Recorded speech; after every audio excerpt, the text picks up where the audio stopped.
Hi everyone, welcome to this week's live market update where we catch up with what's been going on in markets and what we need to look out for in the days ahead. In about an hour's time, so 1:30 UK time, an hour ahead of the official US Open, we do have US inflation data, and given everything that's been going on regarding tariffs and stuff recently, that could be interesting, I think. What's the expectation? The headline CPE is month on month 0.2%, core CPI plus 0.3%. So let's see how markets react. So that could be an interesting one in about an hour's time. So we'll see what's going on with that. So far, at least, I mean, this is the S&P, the broader US stock market. It's been, where was yesterday's close? What was the date yesterday? The 10th. Yeah, it was the 10th, wasn't it? Yesterday's close was up here, so we're a bit lower than yesterday's close, but nothing dramatic. So it'll be interesting to see what's going on. Anyway, so in this session every week, I'm David Jones. We take a look at a mix of markets, the big stuff, the indices, gold, oil, Bitcoin, some currencies, all of that. And if there's any stuff you want looking at, if you put it in the chat, we'll take a look at it as well. Before we do all that, let's just do our housekeeping, make sure that's all okay, get that done, and then we can jump into the market. So risk warning, spread bets offered in UK only, and CFDs are complex instruments and come with a high risk of losing money rapidly due to leverage. 85.24% of retail investor accounts lose money when trading spread bets and CFDs with this provider. You should consider whether you understand how spread bets and CFDs work and whether you can afford to take the high risk of losing your money. Disclaimer, all information that's provided during this seminar is for educational purposes only. The presenter is not a financial or investment advisor and is not authorized to provide recommendations on any instrument of any kind as part of this presentation. The strategies showcased are applied on hypothetical scenarios. Any instruments that are mentioned throughout are cited only for illustrative and educational purposes. This webinar is not intended to be a personal recommendation or an offer to buy or sell any financial product or instrument and must not be construed as advice from the presenter. Capital.com does not represent that the material provided here is accurate, current or complete, and therefore should not be relied upon as such. Any information that may be provided relating to past performance is not a reliable indicator of future results or performance. To the extent permitted by law, in no event shall Capital.com or any affiliate or employee have any liability for any loss arising from the use of this information provided. Any person acting on the information does so at their own risk entirely. There we go. Right, let's take a look. Let's start off with stock markets. The recovery continues. You know, if we're looking at US stock markets, here's the S&P, and we had the bottom in April. So we're 2 months into this recovery now. And it is still, it's been a quiet week, but it's a market on the hourly chart, maybe on the daily it's a bit clearer. It's a market that is still, here we go, grinding its way higher. We had a fresh recovery high yesterday. So yeah, the recovery continues. I think it's interesting what's going to happen perhaps over the next couple of weeks or so. I mean, more immediately, we've got that inflation data out in an hour. Let's see what impact that has. But with these US markets, we are within spitting distance of the all-time highs from February before much carnage ensued. So what's that? 61.46 on the S&P. The market's 60.29 now, so it's 120 points away. It's 2% away, basically, from that previous all-time high. So I think that will be interesting. There are a couple of potential trades there. So if you thought, well, this rally since April is just effectively a massive dead cat bounce and the market's going to collapse again, then it's the perfect time to go short. If it breaks out through the old all-time highs, some people, I'd include myself in that, think, well, this is the start of the next major trend again. So I think it's going to be an interesting couple of weeks. So that's the S&P. And it hasn't been the most exciting of weeks if we flip it over to the hourly. But it has continued to push its way higher. Where did we come into June? what was the end of May? The close at the end of May was about here, 5,900. So it's 100 or so points higher. So about 1.5% higher so far in June. So, it continues. And if we look at the NASDAQ, same picture there really. There we go. Dailies on the NASDAQ. So again, traded to a new recovery high yesterday. So it got as high as 21,976. The all-time high is just shy of 22,300. So again, are we going to see these taken out? Or do we see the panic come back? It'll be interesting couple of weeks. I do think, clearly they have acted as a magnet, these old all-time highs. So, interesting to watch what happens up here. But for now, I would still be a buyer of the dip, in a nutshell. Yeah? We've seen these markets sell off a bit along the way, but ultimately the dips get bought. We did see there was a bit of volatility yesterday afternoon. I wasn't sure what caused it, but here, was it about 4 o'clock UK time? But you can see this is the NASDAQ 100 now. That whole sort of 21,700 area has been, pretty big support for the NASDAQ 100 going back to the 6th of June. So whenever that was, just under a week ago. So for me, if we did see the NASDAQ under a bit of pressure, perhaps off these inflation numbers, it'd be interesting to see if the old 21.7 level holds again this afternoon. So overall, still positive, I would say. Still pushing higher.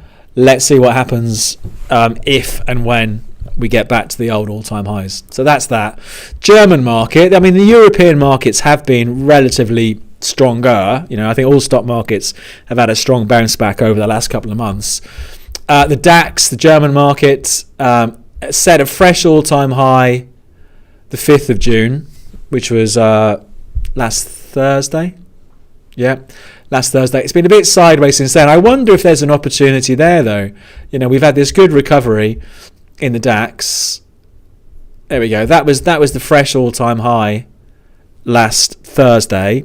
It's all been a bit drifty since then. It's dropped back about 400 points since then. But again, we do have, for me, 23,700 or thereabouts was good support before they saw that all-time high. So for me, I'll be expecting a bounce in the DAX personally. Let's see what happens. But that's been a little bit drifty. The FTSE, again, here we go. There's the old all-time high for the FTSE. 3rd of March, up at 8,900. And here we are today, 88.57 at the moment. So 43 points away. 0.5% away from the FTSE 100 setting fresh all-time highs. So again, it's all interesting, I think, to see if we do get the breakout. Yeah. So even though it hasn't been perhaps the most volatile week or so in stock markets, I think the fact we're pushing back to these old levels is an interesting one overall. So that's that. Lots to watch there. Let's see what happens. Let's see if these levels get broken. I did a trade on oil this morning. I thought that for me was an interesting trade. Oil's been interesting. I think it's been interesting because if you look at the big picture on oil, you could argue, okay, since back here, March 22, the Russian invasion of Ukraine, it's just been we're in this downtrend, and the latest bit of the downtrend is here since Jan of this year, and that absolutely stacks up. The highs in Jan were around $80, and it traded as low, by April, $55. That's a lot to lose. That's a 30% drop in the price of oil in about 3 months. So it was a big sell-off. It's all been a bit sideways since then. The reason I bought the dip today was if we flip over to the hourly chart, it has, yesterday we have had this recovery since the end of May that has been going along, bang, bang, bang. It hit a new high for the recovery today, sold off a bit overnight. I bought in this morning just to see, are we going to get a bit of a move higher here? But there's absolutely the argument for being a seller of oil as well, because that trend in since January, is still down. So I think that's an interesting market, and that's another one that could well get buffeted a little bit by the inflation data coming out ahead of the US Open. So I think that's interesting. But I bought it. I bought about 64.30 with a $2 stop just to see what happens. But let's see what happens there with oil, whether we're going to see that breakout higher. Gold, it's been a bit of a quieter week for gold, but I would say, clearly it's still in a big uptrend. If we look at the big picture for gold, going back on my chart to October 23, so we're a year and a half plus into the latest leg of that uptrend. That's so absolutely from a longer term perspective, I'd be a buyer of the dip on gold. On the hourly charts, I think there's an argument to be a buyer as well. I think I did mention I traded it a bit last week. And we are, we've had this recovery. It's been going for about a month now. If you have a look at that, let's pick that up. So it's fallen out of that recovery trend, but it has, when it's sold off, it hasn't really taken out any big levels. So if I had to do a trade on gold now, I'd still be a buyer. And for me, the low on Monday for gold was at 3,292. So if I was a buyer now, I would have my stop the other side of that low, just to see, can the market flip up to maybe back to 3,400 that we saw earlier in June. So that's another interesting market. That's another one that could well get knocked about a bit by this inflation data that comes out, because clearly, inflation, interest rates hits the dollar, will have an impact on gold. So I think that could be one to watch perhaps in an hour's time and see where it's trading. But I think that trend for this week, has been up so far. So I think that's an interesting one to be potentially a buyer of the dip. Now silver, which is a market that has not been that exciting, really. There we go. This is the daily chart of silver. We had a decade plus high in October for silver, and then nothing. Just trading in a big range. Came back up to the highs in March, falls away again. But all that changed last week, and here we go. So silver's broken out. So silver, 5th of June, so last Thursday, we saw silver break through that previous high. So those highs for silver this week are the best levels. Does my chart go back that far? Let me flick it over to a weekly chart. Oh, I haven't got the data. We're basically the levels we're at on silver now are the best levels since, I think it's 2012 or 2013. 12-year highs, something like that. Okay. Oh, there we go. I've got it there. Perfect. Where are we on silver? About 36. So here we go. Best levels since Feb 2012. So it's a 13-year high on silver set in the last week or so. So, and classically, breakouts are positive, because if a market breaks through a level, it's a suggestion that a level, a level that was a problem in the past isn't a problem anymore. So the textbook approach would be to be a buyer. What I would like to see, it's cooled down a bit the last couple of days, silver. On Monday, where did it get to Monday? Just shy of $37 an ounce. It's sold off a bit since then, not much, about 60, 70 cents. I think what's interesting for me is where does the sell-off stop? And then I'd look to be a buyer. So if we're looking at, potential support on the downside, well, that was the breakout move there. Last Thursday, it had a bit of a dip down to 35.30. Is that going to be support? So I think that's another interesting market to watch, because I think breakouts are always interesting to see what's going to happen and where this market may go. But that's been the move in silver over the past week. So we're at a 13-year high for the price of silver, and the ultimate high is back up at $50 or so, just shy of 50. I think my internet's running a little bit slow, I think, today, because this is taking a little bit of time to update. Let's hit refresh. When in doubt, refresh. There we go. Let's try that again.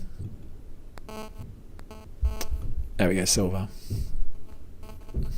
There we go. So the ultimate highs are up here from 2011.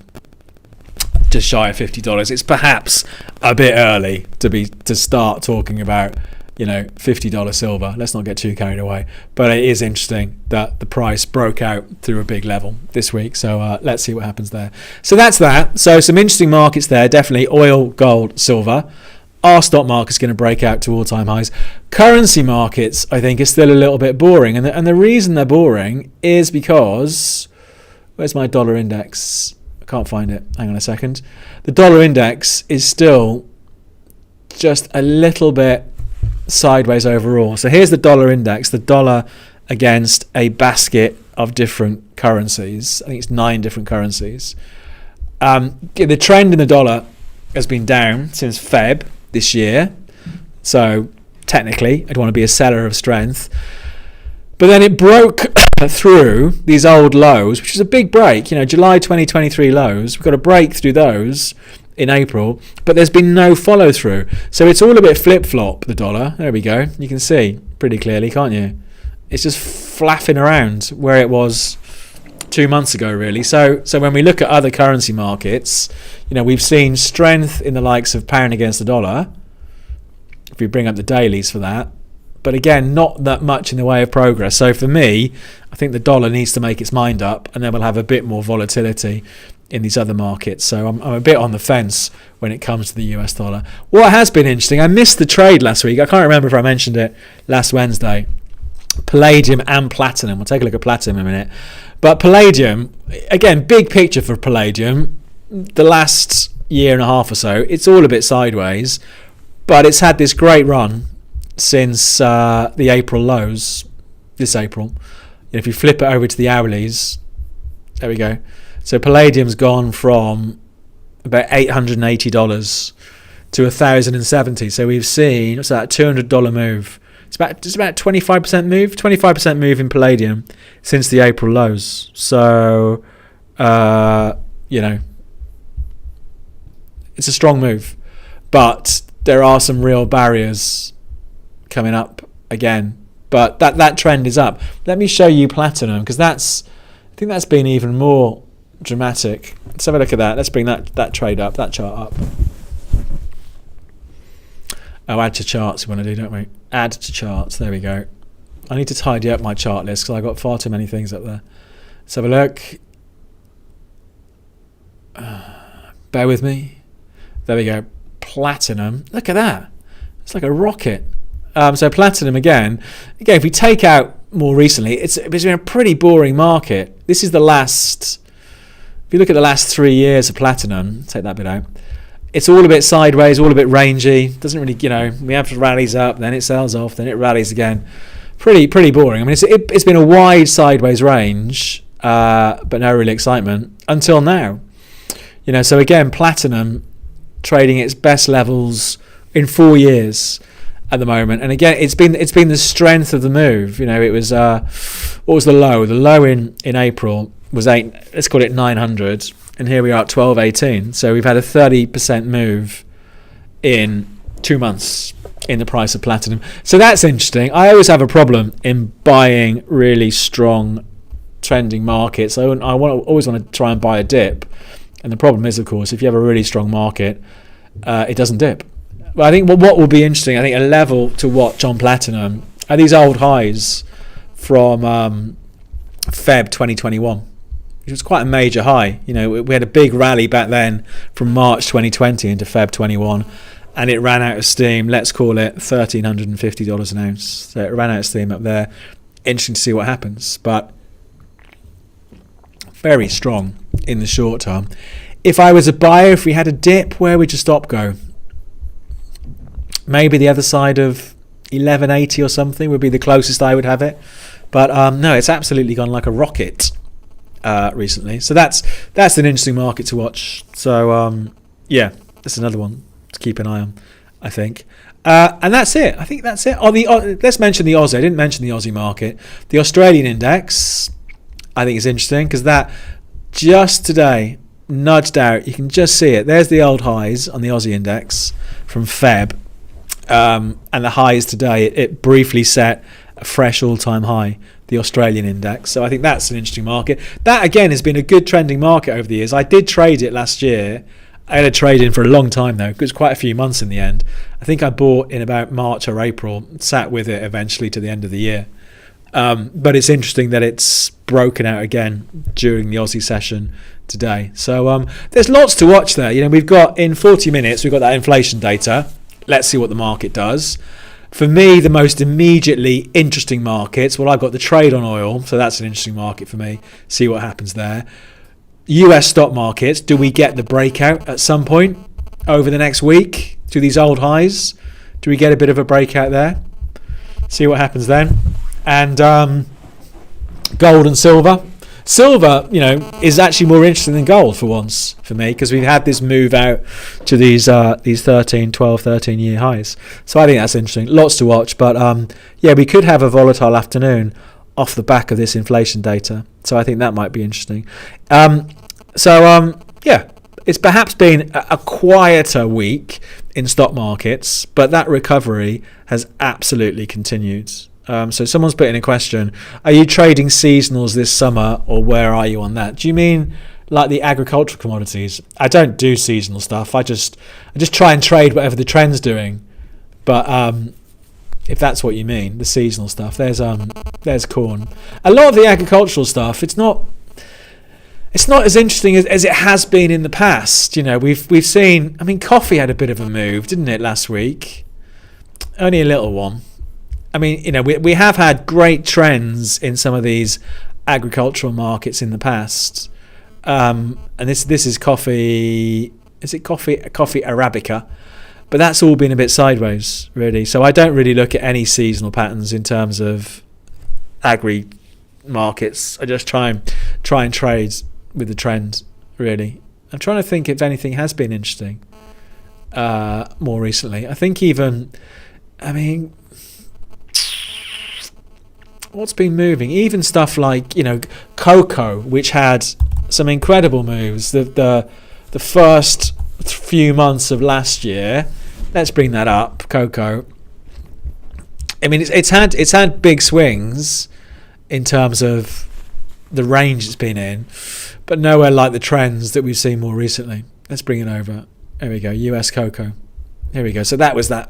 Absolutely nuts move into sort of May last year, April, May last year. It came into 2024 trading around 4,200 and almost got to 12,000. And since then, it hasn't really managed to do much, So yeah, they're the big swings, but not much in the way of direction. So for me at the moment, I've got more interest in other markets. And like I say, more immediately, the likes of oil this afternoon.